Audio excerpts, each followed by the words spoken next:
और वर्तमान में भी ये स्थिति है कि जिस समय मैंने ज्वाइन किया था तब तो 2500 मिलना शुरू हुआ था, 3500 हुआ, उसके बाद 5000, यानी 2010 से 5000, 20% बढ़ोतरी के बाद 2016 के लेटर के आधार पर उस लेटर को 2022 में बढ़ाकर दिया गया और वो पेमेंट हम लोगों को 6000 रुपया करके मासिक मानदेय के आधार पर मिलता है। और उसमें इवन स्थिति ये है कि अगर हम एक दिन भी अनुपस्थित रहते हैं तो वो भी वेतन काट लिया जाता है।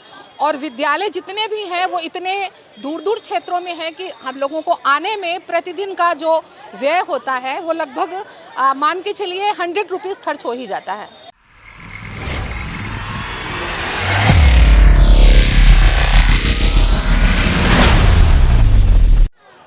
हम सभी अंशकालीन शिक्षक संघ यहाँ पर धरना प्रदर्शन के लिए एकत्रित हुए हैं और मैं पश्चिमी सिंहभूम जिले के कस्तूरबा गांधी बालिका विद्यालय चक्रधरपुर से हूँ और विगत 16 वर्षों से मैं कार्यरत हूँ। और स्थिति ये है कि जिस समय मैंने ज्वाइनिंग किया था तो उस जिले की पार्ट टाइम शिक्षिका यानी अंशकालिक शिक्षिका के रूप में सिर्फ मैं ही थी। उसके बाद शिक्षकों की संख्या बढ़ती चली गई और वर्तमान में भी ये स्थिति है कि जिस समय मैंने ज्वाइन किया था तब तो 2500 मिलना शुरू हुआ था, 3500 हुआ, उसके बाद 5000, यानी 2010 से 5000, 20% बढ़ोतरी के बाद 2016 के लेटर के आधार पर उस लेटर को 2022 में बढ़ाकर दिया गया और वो पेमेंट हम लोगों को 6000 रुपया करके मासिक मानदेय के आधार पर मिलता है। और उसमें इवन स्थिति ये है कि अगर हम एक दिन भी अनुपस्थित रहते हैं तो वो भी वेतन काट लिया जाता है।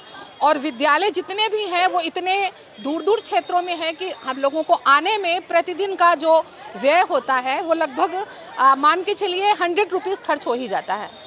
और स्थिति ये है, ना ही हम लोगों को आज तक कोई अवकाश मिला है, जो कि जितने भी शिक्षक हैं वो एक आधारशिला है समाज की। जिस तरह से कोई भी हम इमारत बनाते हैं तो उसकी बुनियाद हम सारे शिक्षक एक सिर्फ नींव की ईंट बनकर रह गए हैं और वो इमारत खड़ी हो गई है और कंगूरे की ईंट जो फुल टाइम टीचर्स हैं वो बनना चाहते हैं।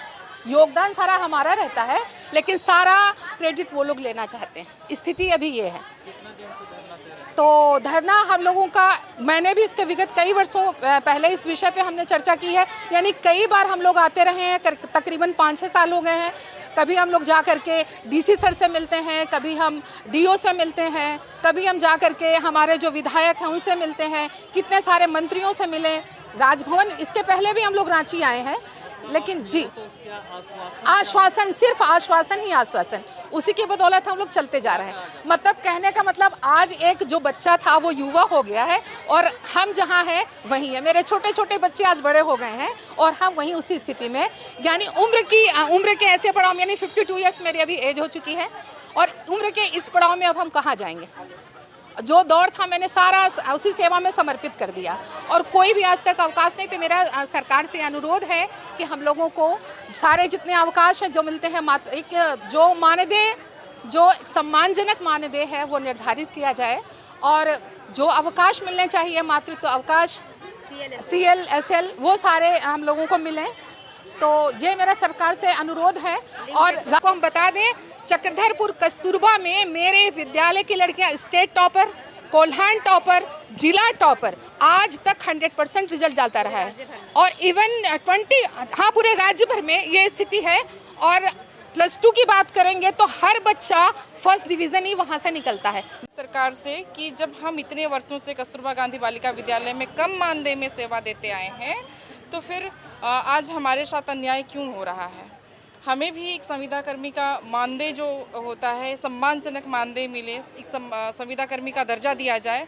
साथ ही साथ सरकार जो है बेटी बचाओ बेटी पढ़ाओ, बेटियों को आगे बढ़ाओ का नारा लगाती है, तो कहीं ना कहीं हम लोगों के साथ जो शोषण हो रहा है तो इस नारे की अनदेखी हो रही है। वास्तविक धरातल पर देखें तो ये नारा महज एक नारा बनकर रह गया है, क्योंकि हम लोग 365 दिन में अगर देखा जाए तो 200 से 285 दिन जो है विद्यालय में अपना योगदान देते हैं। इस मध्य हमें कोई अवकाश नहीं मिलता। चाहे हमारे घर में किसी की मृत्यु भी हो जाए, कोई सीरियस कंडीशन में चला जाए, तो भी हमें छुट्टी नहीं मिलती। अगर एक दिन भी हम लोग विद्यालय नहीं जाते हैं तो हमारा एक दिन का मानदेय जो है वो काट लिया जाता है। तो इतना शोषण क्यों है हमारे साथ। साथ ही साथ हम, जैसा अभी मैडम ने कहा था कि हम लोग विद्यालय टॉपर, जिला टॉपर, राज्य टॉपर दे रहे हैं, तो फिर कमी कहाँ है हमें?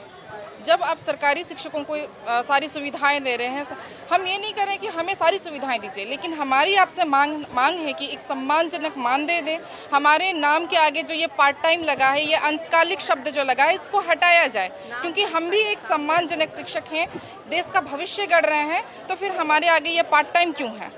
साथ ही साथ मैं ये कहना चाहूँगी कि हमारे साथ साथ में पुरुष शिक्षक भी कदम से कदम मिलाकर चल रहे हैं, वो अपना पूरा योगदान दे रहे हैं विद्यालय में, फिर भी उनके साथ लिंग भेद किया जा रहा है। कस्तूरबा गांधी विद्यालय में पुरुषों को पढ़ाना, ये कहा जाता है कि पुरुष पढ़ा नहीं सकते हैं। जब पुरुष टीचर नहीं आ सकते हैं तो विद्यालय में पुरुष अकाउंटेंट और गार्ड कैसे हो सकते हैं? जब विद्यालय में पुरुष गार्ड हैं, पुरुष अकाउंटेंट हैं, तो टीचर भी आ सकते हैं। ये जो पुरुषों की बात है, जो शुरुआती दौर हुआ था, और साथ ही साथ मैं ये बोलना चाहूँगी कि हमारे स्कूल में, हम आ रही हूँ उस बात पे, कि हमारे स्कूल में 5 टीचर की बाध्यता लाई जा रही है। और अगर आप देखें या गुणवत्तापूर्ण शिक्षा की बात करें तो हर विषय के विषयवार शिक्षक या शिक्षिकाएं होनी चाहिए। आप बताइए सर कि ये 5 टीचर आर्ट्स भी पढ़ाएंगे, कॉमर्स भी पढ़ाएंगे और साइंस भी पढ़ाएंगे, क्या ये संभव है? क्या एक आर्ट्स का टीचर साइंस पढ़ा देगा या साइंस का टीचर आर्ट्स पढ़ा देगा? तो इस बात को ध्यान में रखें और विषयवार शिक्षकों को लाने का प्रयास करें। बस इतना ही कहूँगी। अंशकालिक शिक्षिका, मेरा नाम लाली कुमारी है। आज हम सभी यहाँ पुरुष वर्ग और महिला वर्ग सभी कस्तूरबा बालिका के शिक्षक शिक्षिकाएं राज्य स्तरीय हड़ताल पर सम्मिलित हुए हैं। सम्मिलित होने का मेन मुद्दा यह है कि हमें आज यहाँ पर सम्मिलित होने के लिए दर दर की ठोकरें खाने के बाद आना पड़ा। हम नहीं चाहते थे कि हमें हड़ताल पर जाना पड़े। हमने अपनी मांगों को रखने के लिए कई जगह कितने विधायकों, मंत्रियों के दरवाजे ठकठकाए, पर किसी ने अभी तक हमारी बातों को नहीं सुना। सिर्फ आश्वासन पे आश्वासन दिया गया है और उनके आश्वासन को लेकर ही, उनकी बातों को ध्यान में रखते हुए ही हम यहाँ अपनी मांगों को रखने के लिए ही आए हैं। हमारी मांग है कि हमें अंशकालिक का नाम हटाकर सम्मानजनक वेतन दिया जाए, संविदा कर्मी का दर्जा प्राप्त हो, CL, SL मातृत्व अवकाश मिले। इसके अलावा जो 2016 की लेटर है 5 शिक्षकों की, इनको भी हटाया जाए, क्योंकि एक शिक्षक अगर वो सोशल साइंस की रहती हैं तो एक शिक्षिका ना ही वो इकोनॉमिक्स, हिस्ट्री, ज्योग्राफी, पॉलिटिकल पढ़ाना उनके लिए संभव नहीं है। और एक साइंस शिक्षिका ही 9 to 12 में वो प्रत्येक विषय को नहीं पढ़ा सकती, जैसे फिजिक्स, केमिस्ट्री, बायोलॉजी, क्योंकि 9 to 12 में विषयवार शिक्षकों का होना ज़रूरी है। सरकार को हम अवगत कराना चाहते हैं कि प्लीज़ आप ही हमारे पालक पिता हैं। जब आप हमारी मांगों को पूरी करेंगे तभी हम आपको पूर्ण रूपेण पालक पिता के रूप में स्वीकार करेंगे। तो आपसे मेरा विनम्र आग्रह है कि इन मुद्दों को हटाते हुए, इन मुद्दों को नज़रअंदाज ना किया जाए, इन मुद्दों को ध्यान देते हुए हमारी मांगों को पूरा किया जाए।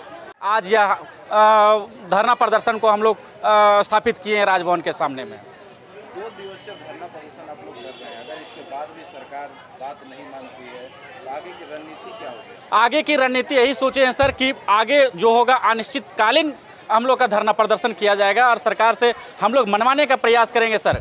आज हम लोग जो हैं 203 कस्तूरबा 57 JBAB चल रहा है सर टोटल पूरे झारखंड में, और जो ये विद्यालय चल रहा है ये केवल ये देख रहे हैं सर जो धरना में बैठे हुए हैं, ये सभी अंशकालिक शिक्षकों के बदौलत ही चल रहा है सर। आप लोग हर जगह पे कवर करते होंगे न्यूज़, आप कल भी यहाँ पे धरना प्रदर्शन है, आप कोई भी KGBB या JBAB पे जा करके देख सकते हैं कि क्या पठन पाठन अन्य शिक्षकों के द्वारा जो वहाँ पे हैं अभी क्या वो करवा पा रहे हैं सर? पता चलेगा आपको सभी स्कूल में पढ़ाई बाधित हो चुकी है सर। आज उस गरीब बच्चों के प्रति हम लोग को दया आता है सर, जो बच्चे को क ख सिखाने के लिए हम लोग 6 क्लास से प्रयास करते हैं सर, और वो मैट्रिक और इंटर में जा करके हम लोग उसको एक काबिल बनाते हैं सर। राज्य स्तरीय लेवल हो या पूरा अपने देश लेवल पे हो सर, वहाँ तक पहुँचाने का प्रयास करते हैं। और उस स्थिति में आज हम लोग सर हड़ताल पे आए हैं तो उस बच्चों के प्रति भी दुख है सर। लेकिन कहीं ना कहीं आज हम लोग अगर लगे हुए हैं सर इस हड़ताल में तो अपने घर परिवार के लिए भी लगे हुए हैं सर। लोग यहाँ पे धरना पे हैं तो कहीं ना कहीं शिक्षा तो बाधित हो रही है।